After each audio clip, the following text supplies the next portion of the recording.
One of the most touching writing experiences I've ever had in my life happened in 2008.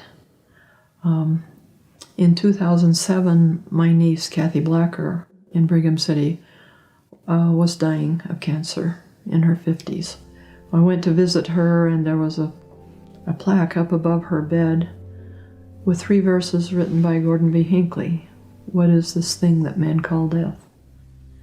And she said that she had found that in one of her files, and it brought her more comfort than anything. So she had written to President Hinckley and asked if she could have permission to have it printed on her funeral program.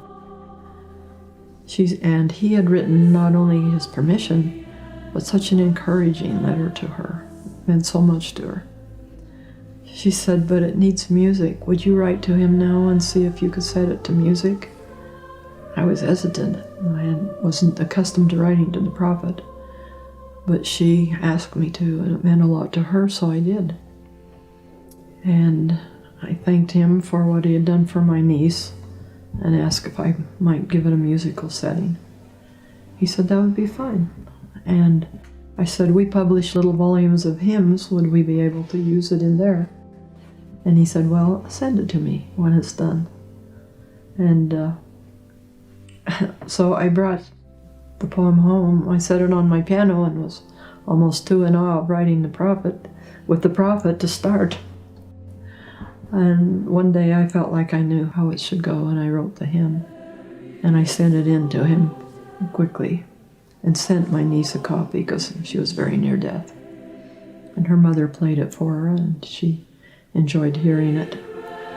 Well, toward the end of January, I hadn't heard from him to get permission or approval.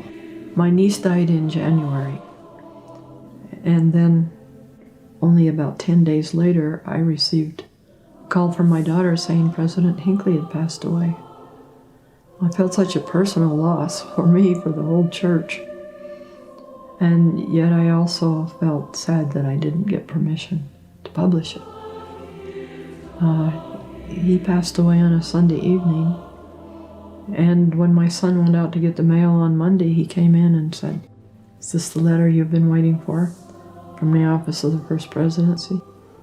I opened it with trembling hands, and it was his permission, saying he loved the hymn, and we could publish it in our little series of hymns if we wanted. As far as my question of whether I should give it to the church, he said, "I'll leave that up to you," in his modest way. I was overjoyed. I came to find out that he had written a letter Friday, his last day in office. His secretary had mailed it Saturday.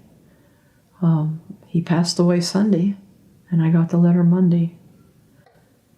And the next day, Craig Jessup called and said the family would like it sung at his funeral.